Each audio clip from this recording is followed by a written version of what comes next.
Hey guys, and welcome back to One Candle Paranormal Case File. And this is the season finale, here with your host, Vic Whateley. And Marcus D. And everybody grab your tinfoil hats as we talk about one of America's biggest conspiracy theories, the Bohemian Grove. George H. Bush. George W. Bush. Henry Kissinger. Colin Powell. Clint Eastwood. Ronald Reagan. Richard Nixon. Newt Gingrich. And John Rockefeller. And what do all these men have in common? Well, they're all men of power, influence, but there's something else that ties them all together. Marcus, why don't you tell us about it? All these men are members of the mysterious Bohemian Grove, an all-male secret club meeting deep in the California redwood forest.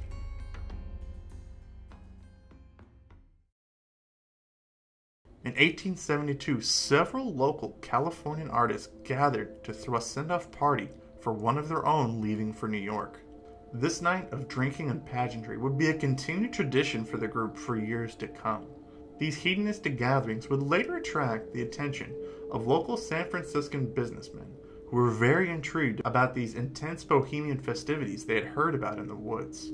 Strangely, soon membership in the Grove of musicians and artists would begin to be replaced by businessmen and statesmen. However, the artists would always have their place at the Bohemian Grove. The Grove's motto, "Weaving spiders come not here," sends a strong message to its members that networking is strictly prohibited. Strange that in the history of this strict male-only club, most of its members come from the political and business elite. This includes almost every Republican president since Eisenhower. Members of the Grove are greeted by frequent statues of St. John of Nepomuc, a Catholic saint of protection from defamation, holding his finger to his lips, encouraging silence. Visitors to the Grove will be stopped by large fences and by private security, barring anyone but members from entering during the festivities. Those that have snuck in have returned with bizarre tales of men in robes, occult chanting, and even strange mock sacrificial rituals before a giant 40-foot owl. Wait, what? A 40-foot owl? Oh my god, it really is an owl this time. Quick, Vic, get in here. What are you talking about, man? We're doing a recording. I'm right here next to you. I was trying to be dramatic. I mean, this time it really is an owl. We've been saying this all season long about these things not being owls, and this time it really is an owl. Are you sure it's just not a misidentified Flatwoods monster? It could be. And that brings us to one of the biggest parts of this controversy, the ritual itself. In 2000, Alex Jones actually infiltrated the Bohemian Grove and caught footage of this ritual, and it's made it all over the internet. I'm sure most of you have seen it already, but if you haven't, this might be a good time to pause our video, go check it out, and then remember to come right back. For those of you who have seen it, it's an amazing piece of footage. It looks spectacular, and there's some really odd things going on in there. Giant owl. Yes, a giant owl. And I'd kind of like to get into some of the stuff that's going on in this scene. First, clearly, this is obviously a ritualistic scene. Even in what they're saying, if you get a transcript of the ceremony, they even refer to it as a ritual. Giant talking owl. The ritual starts off in front of this pool with a man dressed as who I believe to be either Death or Saturn comes across carrying an effigy. He then drops off and is taken up to the altar. There's a bit of pageantry with some denouncement, yelling back and forth, and even a fireworks show, all leading up to the burning of this effigy, who some people claim might not be so much of an effigy. Could be a real person, but for what I've seen, it's most likely an effigy. They're burning it before a giant 40-foot owl that talks to people. Now, many people associate this ritual with Moloch. So much so that's the primary thing being discussed. And, you know, I can actually see the connection. Moloch is a major demon or pagan god within the Abrahamic religions. It's referenced several times in the Bible, and it's represented by horned animals. And what's this effigy of? A great horned owl. I can definitely see the symbolic connection here. And it's very easy to jump to satanic connections when stumbling on something this odd. But I'm not totally convinced that this is just an appeal to Moloch. Something else I think could be appealed to besides Moloch could be an appeal to Bacchus. Bacchus is another horned god in the Mediterranean tradition. Bacchus is very heavily associated with hedonism, drinking and giving into revelry, things along those lines, which seems to be connected a lot to what goes on at the Bohemian Grove. So that means that most of our political elite are wearing robes to possibly just a regular giant owl, a Canaanite deity named Moloch, a drinking deity named Bacchus. Actually, I don't see how this is odd in this situation. Another connection between their rituals and Bacchus is the priests are referred to as druids. And Bacchus, he has a very Druidic sort of connection and is generally considered to be a nature god. And if you actually read the transcript of the ritual, there's a lot of appeals to nature and there's a lot of appeals to the trees. And giant owls. Another thing that we need to cover here in this segment is this just pageantry or is there belief in this ritual? Because one of the things that most of the Bohemian Grove members will claim is that this is all just pageantry. They're just putting this on just for show and some sort of sense of community for the group or whatever. And we see some of that in other groups if you think about it, like the Boy Scouts. Like nobody thinks that the Boy Scouts are out there just actually worshiping nature when they put on some of their, pageants of things that some of they do. Or the Masons. A lot of people, however, that say that they put on some of their pageantry for more than just what they claim. But a similar sort of situation. One way or another, whether it's pageantry or actual mysticism, there are some things we have to look at within this ritual, like what is called the cremation of care. In this ritual, they're trying to destroy care, and they project care in a very negative light as being a corrupting influence on the soul. They even refer to it as dull care, which you find in poetry far predating this, muchly associated with drinking, hedonism, and, in all honesty, kind of a sense of apathy when it comes to how others feel. I think even if this is just pageantry, there is a belief in that, and I think it's very dangerous for our world leaders and world elite to be taking this sort of stance.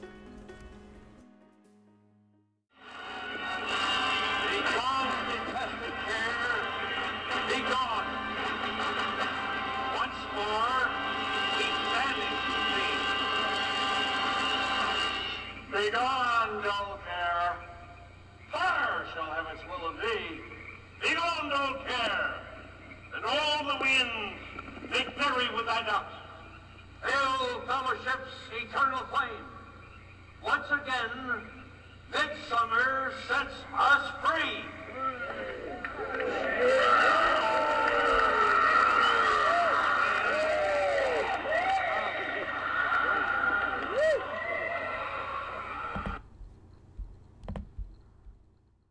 And there are people out there that really believe that during this ritual, they're trying to remove their sense of empathy and compassion for others. So much so that during the counter-protests that occur outside of Bohemian Grove, there's often something called the resurrection of care ceremony that goes on.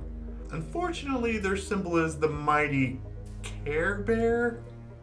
It's so hard to take that seriously when you have like our political elite inside wearing these robes, performing rituals to 40-foot owls, that if you really believe that they're trying to do this, that your symbol would be the Care Bear. But okay, moving on. Regardless about whether or not if you think the rituals that go down in Bohemian Grove are pageantry or real mysticism, let's break down what we actually know. We know that George Bush, Reagan, Nixon, Clint Eastwood, Colin Powell, people like this gather in the woods, wearing robes, chanting and stating these bizarre phrases in the woods. And nobody talks about this. Well, that's not 100% true. Just no one in the major media talks about it. There have been some cases of, citizens approaching these people and asking about it, and, the results have been strange. Like, the guy that tried to approach, Bill Clinton about Bohemian Grove, he just blurts out in the middle while Bill Clinton talking, tell us about Bohemian Grove. And Bill Clinton, being the pretty slick orator that he is, just went... Did you say the Bohemian Club? Yeah. That's where all those rich Republicans go up and stand naked against redwood trees, right? I've never been to the Bohemian Club, but you ought to go. It'd be good for you. Get some fresh air.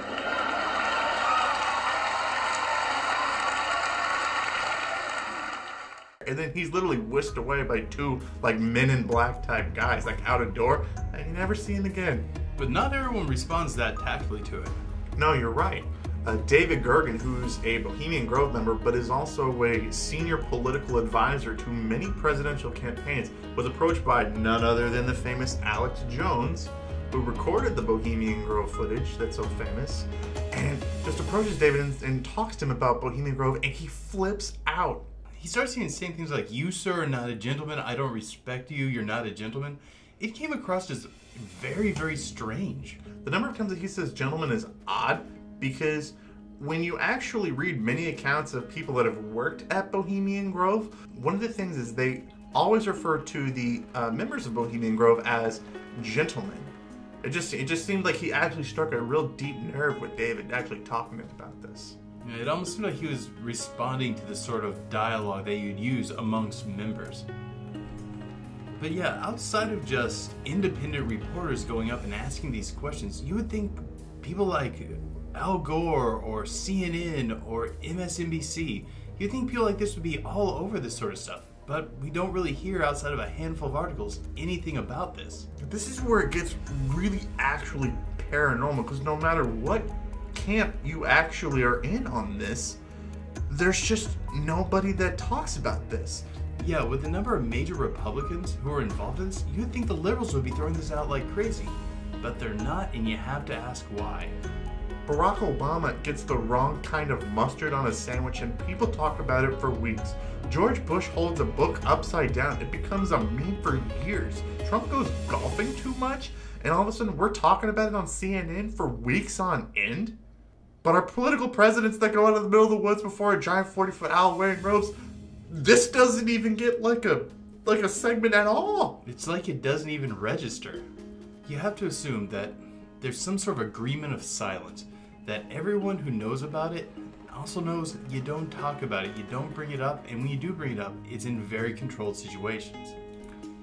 Like, if you think about some of the people that really go out and try to take on, like, big business or the American establishment, like people like Michael Moore, who makes several documentaries talking about how much he wants to bash big business or the government, you'd think he'd be all over trying to talk about making a documentary about Bohemian Grove. He doesn't even mention it. And outside of YouTube, you really don't hear that much about it. One of the things that I thought that was really bizarre was, look at Donald Trump, who, by all accounts in the stories of Bohemian Grove, is actually not an actual member. And he, during his political campaign, he was very sort of slash and burn tactics, getting very personal with several other Republican candidates. Yet he won't even touch this story. A man so willing to burn bridges doesn't bring this up. It's just too much to be a coincidence. And at the end of the day, whether you think it's pageantry, mysticism, some sort of just odd fraternity, just the elites creating their own thing, it's up to you to make your final choice on what you think is going on at the Bohemian Grove. But for our conclusions, well, I think it's a Bacchus mystery cult. These mystery cults have existed throughout many, many millennia and go back to the days of Rome. These cults are very, very secretive, very, very silent, and appeal to things like hedonism, drinking, and in all honesty, he's a horned god and they're in front of a horned owl. It's a great metaphor. They clearly show a reverence for nature in these rituals. I don't know why they don't show a reverence for nature in other situations like environmental politics, but during these rituals, it seems like something that's important to them. It was also very important to Bacchus. For me, in my final conclusion on the Bohemian Grove, I think this is the closest that we've ever had to any real evidence of any sort of Illuminati sort of situation going on. You have a small cabal of men with large influence controlling something very, very, I would think, embarrassing for them that no one in the major media talks about, but we all know actually goes on there. So whether you think it's pageantry or mysticism, at the end of the day, these men are keeping the secret, and that shows real global power. Hey guys, and thank you for tuning in to the last video of Season 2. We will be doing a thank you video for all of our fans, and that'll be coming out pretty soon, but thank you guys so much for watching. Please share this with other people. The major media is not going to cover this, but we will, and I hope you share it out there because we want this word to get out. Thank you for seeing the conclusion of our amazing journey through Season 2 of so many different topics on the paranormal. We were so happy to give them to you guys. But guys, we need your help in Season 3. Our whole channel is very fan-based. We're already mapping out all the topics that we want to talk about in Season 3. Give us ideas. We want to do what you guys want to see us talk about. But most importantly on our channel, keep believing. Because we'll keep listening.